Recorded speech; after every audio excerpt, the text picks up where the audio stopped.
Development promises better roads, bigger cities, and faster growth. But when development forgets nature, it quietly creates problem that returns stronger every year. Friends, हम सबको urban areas में रहना पसंद है, right? Swanky malls, glass buildings and smooth roads. But क्या आपने कभी सोचा है कि इस डेवलपमेंट की असली कीमत क्या है? जब हम ब्लू प्रिंट बनाते वक्त नेचर को इग्नोर करते हैं, तो हम सिर्फ घर नहीं बना रहे होते, हम एक डिजास्टर इनवाइट कर रहे होते हैं। Let's talk about what happens when nature says enough is enough. और इसका सबसे पहला असर दिखता है शहर के बढ़ते हुए टेम्परेचर में। कभी नोटिस किया है कि शहर के बीच में गर्मी ज़्यादा क्यों लगती है? इसे कहते हैं अर्बन हीट आइलैंड इफेक्ट। जब हम पेड़ काट कर सिर्फ कॉन्क्रीट रोड बनाते हैं तो शहर के ब्रीदिंग सिस्टम पर इफेक्ट पड़ता है। कॉन्क्रीट दिन भर धूप एब्जॉर्ब करता है और रात को हीट रिलीज करता है। रिजल्ट, एसी का बिल डबल और हमारा हेल्थ स्ट्रगल। लेकिन गर्मी तो सिर्फ शुरुआत है, असली प्रॉब्लम तो तब आती है जब बादल बरसते हैं। मॉडर्न सिटीज में हल्की सी बारिश हुई और सड़कें समुद्र बन जाती हैं। Let's see why this happens. क्योंकि हमने नेचुरल ड्रेनेज सिस्टम जैसे कि तालाब और वेटलैंड्स के ऊपर अपना अपार्टमेंट खड़ा कर दिया है। नेचर का रास्ता ब्लॉक होगा तो पानी हमारे लिविंग रूम में तो आएगा ही, राइट? और जब ये पानी उतरता है तो ये अपने साथ उन अन्य दोस्तों का भी घर ले जाता है जिन्हें हम अक्सर भूल जाते हैं। डेवलपमेंट के चक्कर में हम भूल जाते हैं कि हम अकेले नहीं रहते।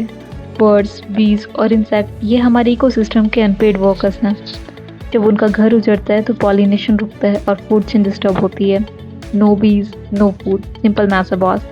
लेकिन बायोडाइवर्सिटी के साथ साथ हम धीरे धीरे अपनी मेंटल शांति को भी खो रहे हैं। नेचर सिर्फ देखने में सुंदर नहीं होती, ये हमारे दिमाग की सर्विस करती है। रिसर्च कहती है कि ग्रे स्पेसेस में रहने से स्ट्रेस और एंजाइटी बढ़ती है। नेचर को इग्नोर करने का मतलब है expensive therapy bills. Nature staff होना कोई प्राउड की बात नहीं है। अब आप सोचेंगे चलो स्ट्रेस है पर पैसा तो कमा रहे हैं ना। वेल, वही तो सबसे बड़ा धोखा है। लोग कहते हैं इन्वायरमेंट बचाओगे तो इकोनॉमी गिरेगी। सच तो ये है कि अगर इन्वायरमेंट नहीं बचा तो इकोनॉमी डूब जाएगी। लैंडस्लाइड्स, फ्लड और हीट वेव के बाद जो क्लीन अप होता है उसमें बिलियंस खर्च होते हैं। शॉर्ट टर्म प्रॉफिट के लिए हम अपना फ्यूचर गिरवी रख रहे हैं।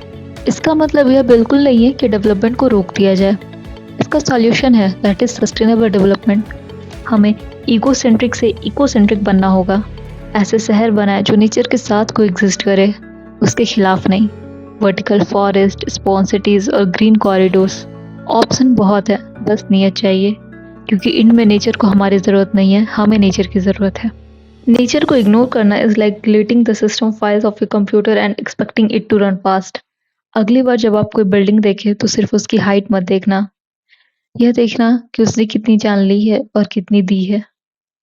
So what do you choose, a concrete graveyard और अ लिविंग सिटी? कमेंट करके बताओ और शेयर करो उन दोस्तों के साथ जो आर्किटेक्ट बनना चाहते हैं।